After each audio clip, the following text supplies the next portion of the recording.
Ditampilkan seorang pria bernama Eren yang merupakan petualang dan pendaki gunung.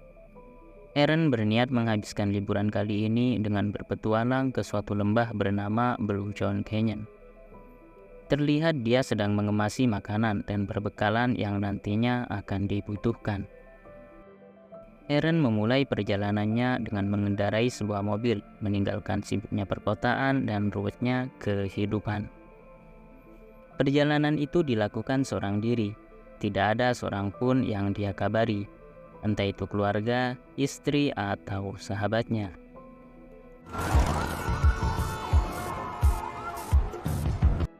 Di tengah perjalanan, Eren sesekali merekam aktivitasnya. Terlihat Eren sangat bahagia dan menikmati perjalanan itu. Sesampainya di daerah bernama Horseshoe, Eren menepikan mobilnya di mana di situ juga terdapat mobil lain milik para backpacker. Keesokan paginya, Eren memulai petualangan dengan penuh semangat. Bersepeda menyusuri dataran tandus dan panasnya terik matahari tidak jadi soal baginya. Sesekali Eren berhenti dan menurut buku panduan, lembah Blue John Canyon masih 45 menit lagi untuk ditempuh. Sesekali juga Eren terjatuh saat memacu sepedanya, di mana hal itu justru adalah sesuatu yang sangat dia nikmati. Kemudian sampailah Eren pada songgok pohon kering dan menitipkan sepedanya pada pohon itu. Eren melanjutkan berpetualangnya dengan berjalan kaki, menyusuri tebing, menikmati indahnya lembah perbukitan yang tak bosan dipandang mata.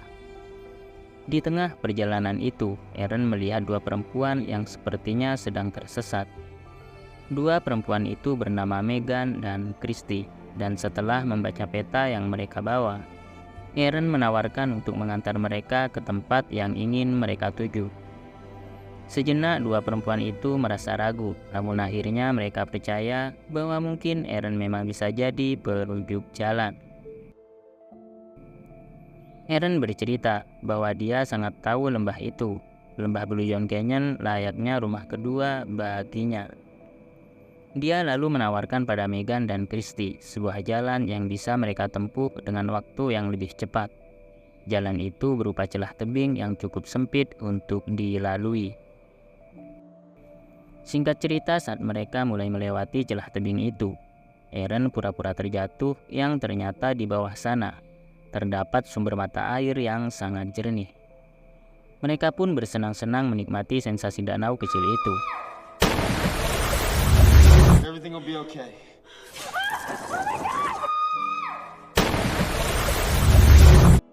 Dan setelah merasa cukup, mereka kembali melanjutkan perjalanan.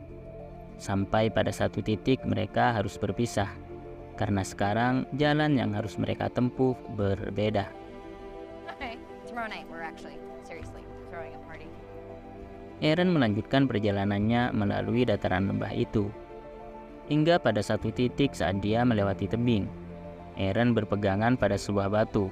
Namun naas, Eren terjatuh dan batu itu menimpa salah satu tangannya. Dari sinilah kisah seorang Eren dimulai.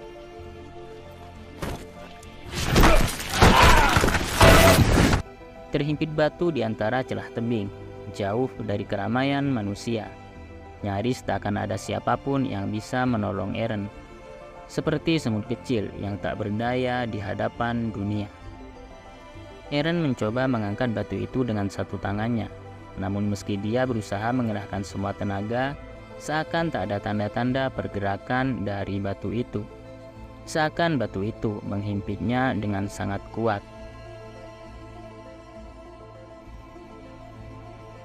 Di tengah kepanikan, Eren kemudian mencoba untuk tenang, mengeluarkan semua perbekalan yang dia bawa.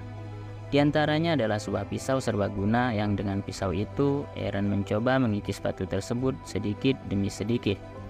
Namun jelas usahanya itu akan sangat membutuhkan waktu yang sangat lama.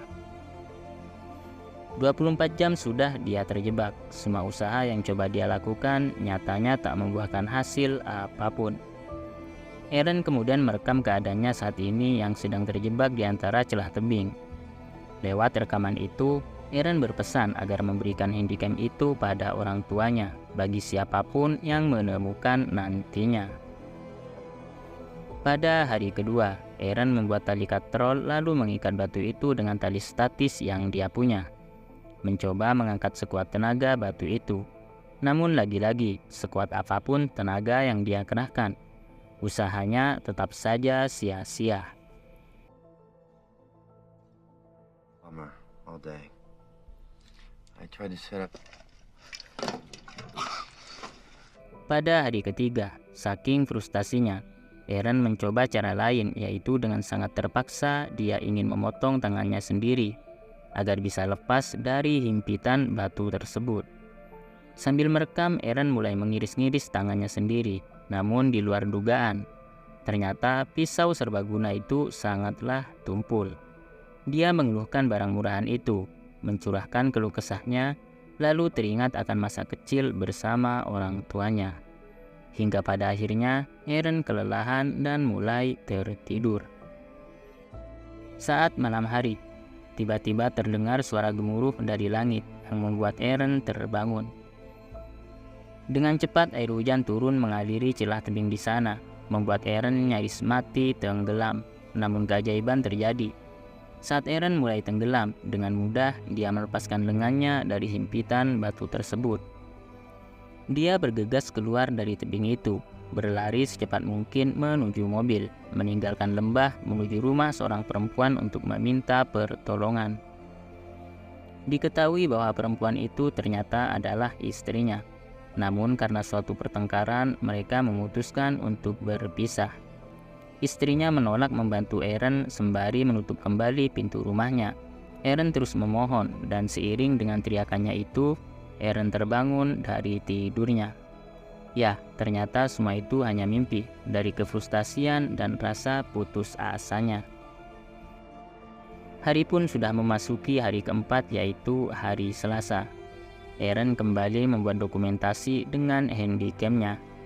Dia menyampaikan lewat rekaman itu bahwa dia sangat menyayangi orang tuanya. Berbicara dengan dirinya sendiri seolah dia sedang diwawancarai. Eren masih bisa tertawa walaupun kematian sudah menunggunya. Lalu Eren menyadari bahwa dia kehabisan air minum dan dengan terpaksa dia harus meminum air kencingnya sendiri yang sudah dia simpan sebelumnya. Hari pun berlanjut. Pada hari kelima itu, entah dari mana datangnya inisiatif itu. Tanpa aba-aba, Eren langsung menusuk lengannya sendiri menggunakan pisau serbaguna yang sebelumnya pernah dia gunakan. Rasa sakit yang tak terbayangkan seakan menjalar ke seluruh bagian tubuh yang lain, di mana hal itu membuat Eren mengalami keadaan setengah sadar. Dia terbayang semua orang dalam hidupnya, teringat akan semua hal yang pernah dia lalui, berhalusinasi melihat dirinya sendiri ketika masih kecil. Seakan takdir memutar ulang hidupnya sebelum dia benar-benar mendapati kematian. Eren terus berusaha mengiris tangannya, meski rasa sakit seakan benar-benar akan mengakhirinya. Tidak terbayang betapa sakitnya mengamputasi tangan sendiri dalam keadaan sadar dengan pisau tumpul tanpa sedikit pun obat bius. Belum selesai rasa ngeri yang dirasakan, Eren sampai pada bagian tersulitnya, di mana dia harus mematahkan tulang lengannya. Hingga singkat cerita, Eren berhasil lepas dari himpitan batu itu. Eren kemudian berjalan dan keluar secepat mungkin mencari pertolongan. Sampai pada satu titik di mana terdapat genangan air, Eren melepaskan semua rasa lelahnya. Ia kemudian melanjutkan perjalanan dengan sempoyongan. Tidak banyak sisa tenaga yang dimilikinya. Sampai akhirnya Eren bertemu dengan satu keluarga yang juga sedang berpetualang. Satu keluarga itu bergegas menghampiri dan memberi pertolongan, di mana tak lama setelah itu mereka berhasil memanggil bantuan tim penyelamat, dan Eren pun sesegera mungkin dibawa agar secepatnya bisa mendapatkan perawatan medis. 3 tahun kemudian, Eren kembali bersama istrinya. Anak mereka Leo lahir pada Februari 2010, dan film pun selesai.